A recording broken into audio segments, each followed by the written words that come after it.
Carta 5. ¿Por qué Dios crea tormentos y hambrunas?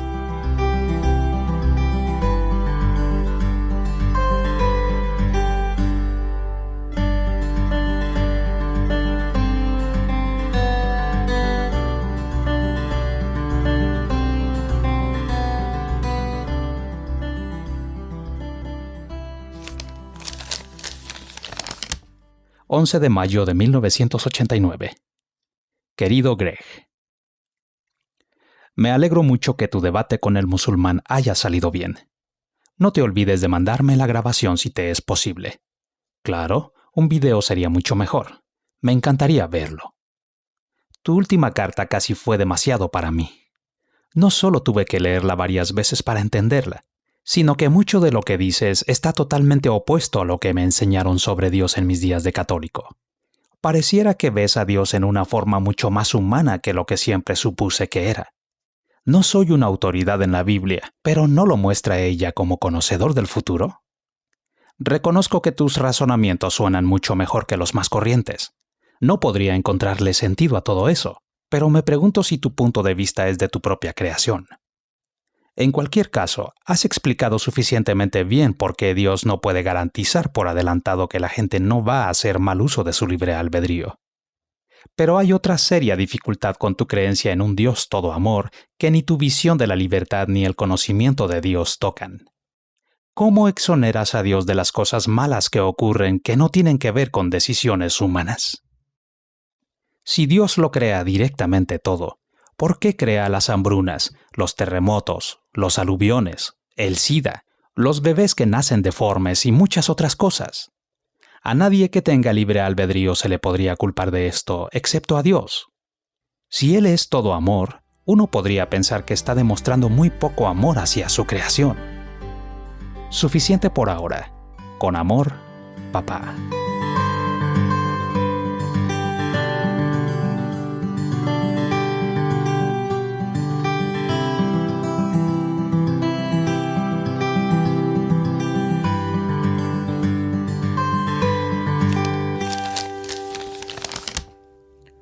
...29 de mayo de 1989. Querido papá, lamento que me haya demorado en responder su última carta, pero he estado atrapado en la locura del fin de semana aquí en Betel. Permítame primero referirme a la cuestión del conocimiento del futuro de parte de Dios y luego trataré de referirme al asunto de la maldad natural, las cosas malas que se dan en la naturaleza. La opinión de que Dios no conoce las acciones libres futuras no es solo mía. Una buena cantidad de teólogos también la sustentan. Esta opinión no dice que Dios no conoce nada sobre el futuro. Solo afirma que Dios no prevé eternamente las decisiones libres que las personas harán en el futuro.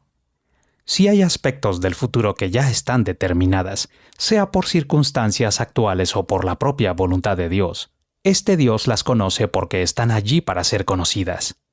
Las acciones libres futuras, sin embargo, no lo están. De ahí que el futuro no está tan abierto a Dios como lo está a nosotros, aunque sí está abierto hasta cierto punto. Hay riesgos en la creación, incluso para Dios. En cuanto a si está o no está este punto en la Biblia, los teólogos por supuesto difieren sobre esto. Pero mi convicción es que esta opinión es muy bíblica. No lo quiero aburrir con detalles. Pero yo encuentro a Dios en las Escrituras interactuando con las personas en una forma que da a entender que enfrenta el futuro con cierto grado de espontaneidad. El futuro no es un asunto establecido eternamente. Por ejemplo, Dios frecuentemente cuestiona a personajes de la Biblia e incluso ocasionalmente cambia su propia opinión a la luz de las nuevas circunstancias. Vea por ejemplo Éxodo 32:14, Primera de Samuel 15:11, Jeremías 18 del 7 al 10 y 26:19. Esto, por supuesto, sería imposible si él tuviera un cuadro fijo de todos los acontecimientos que habrían de ocurrir. Esta visión ilimitada de Dios es, supongo, más humana, pero en mi opinión es más precisa, porque es más bíblica. La visión de un Dios que conoce y controla el futuro desde el principio es, en mi opinión, más el producto de la filosofía aristotélica que bíblica. En cuanto al asunto de los desastres naturales, es verdad que ocurren sin que aparezca involucrada en forma directa una voluntad humana. ¿Pero significa eso que Dios es el culpable de que ocurran tales fenómenos? Quisiera manifestarle que creo que no. Por favor, papá, piense en las siguientes 3 cosas. Primero, creo que mucho del dolor y el sufrimiento en el mundo es el resultado de la maldad de la gente, no de la maldad de la naturaleza, y que incluso el dolor que causan la mayoría de los desastres naturales podrían reducirse e incluso eliminarse si los humanos fueran lo que Dios quiso que fueran cuando los creó. Tomemos por ejemplo las hambrunas. ¿Cree que alguien moriría de hambre si cada uno amara a su prójimo como a sí mismo? Algunos especialistas en el tema me han dicho que hay más que suficiente comida en el mundo para alimentar a todos los seres humanos.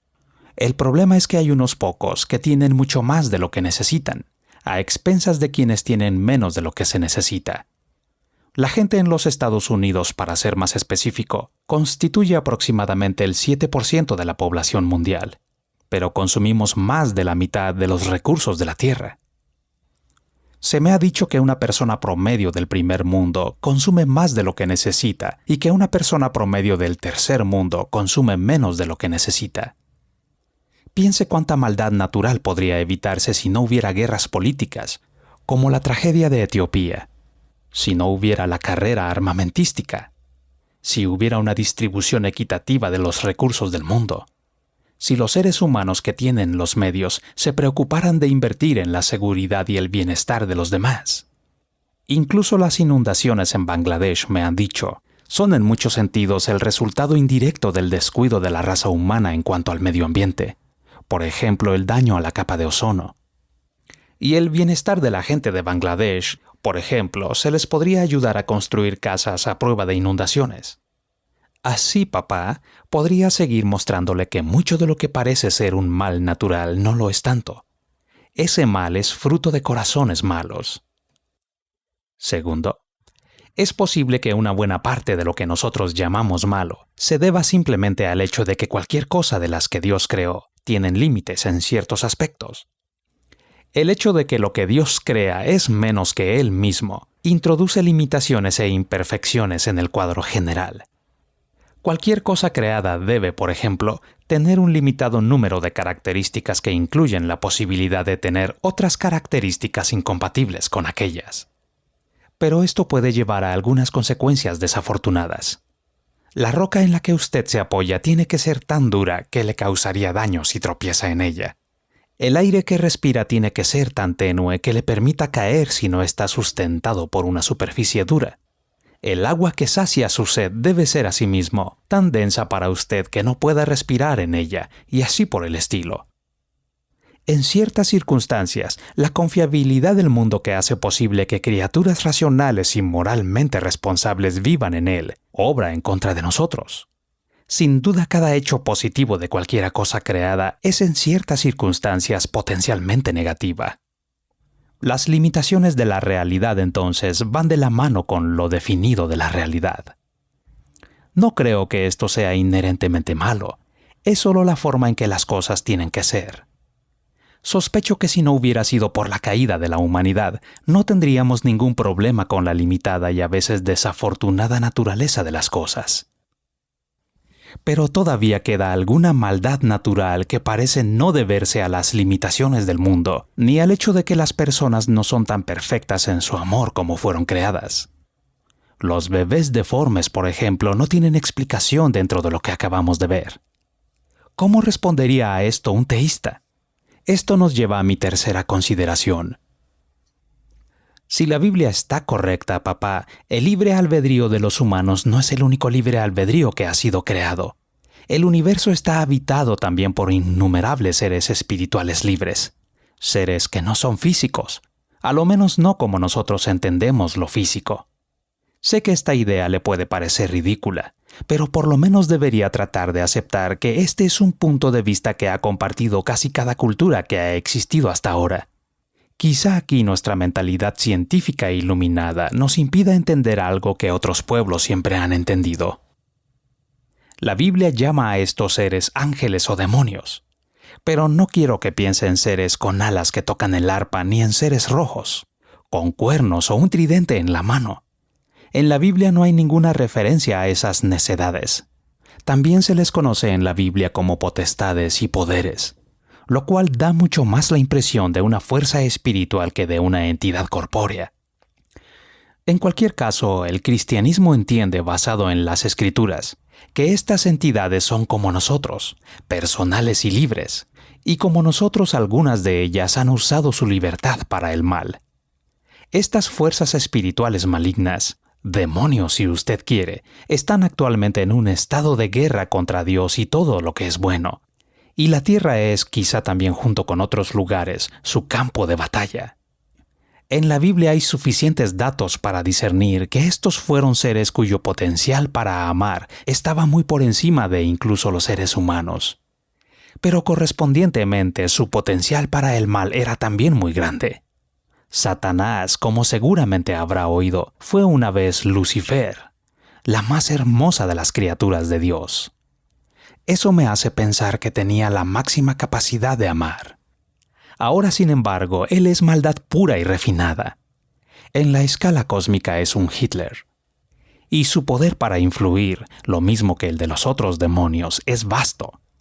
Recuerde la correlación de amor-responsabilidad de que hablamos en nuestra correspondencia del 11 de abril. Desde una perspectiva cristiana, entonces, la Tierra ha estado literalmente sitiada por un poder exterior a ella. Hay un poder de maldad pura que afecta a cada cosa y a cada persona en la Tierra. Ya el Creador no es la única influencia. Por esto la Tierra puede por un lado ser increíblemente hermosa y por el otro increíblemente terrible. Vivimos individual y colectivamente en medio de una contradicción del bien y del mal. La hermosura del mundo no podría ser producto de una casualidad indiferente, como tampoco el mal podría estar presente por un designio bueno. Aquí radica todo el problema del mal. Mi conclusión entonces es que la Tierra es un campo de batalla. Estamos como Normandía en la Segunda Guerra Mundial, entre dos fuegos de una batalla cósmica. Y en las guerras, como usted sabe, pueden ocurrir las cosas más terribles. En esta lucha, cualquier cosa se transforma en un arma potencial, y cada persona en una víctima potencial. Y así ocurre en el cosmos que, según afirma la Biblia, se encuentra en un estado de caos. Romanos 8. No pretendo entender exactamente cómo es que estas fuerzas demoníacas actúan en la naturaleza. La Biblia no dice nada al respecto. Pero es mi más profunda convicción que todo el mal que no podemos explicar, achacándoselo a las limitaciones necesarias del mundo o a las voluntades malvadas de las personas, se debe a la voluntad de seres como lo he mencionado. Al fin y al cabo, todos somos más o menos víctimas de esta guerra. Bien, temo que esta última afirmación la va a encontrar un poco dura de tragar. Esto me pasó a mí un tiempo. Ahora la acepto como verdad. Pero la acepto debido a que es una enseñanza bíblica y tengo muchas razones para creer que la Biblia es verdad. Esto hace la existencia de un Dios todo amor y todopoderoso compatible con la maldad natural. También tengo muchas razones para creer en este Dios.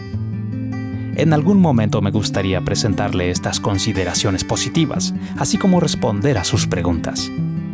Quedo a la espera de su carta. Con esperanza, Greg.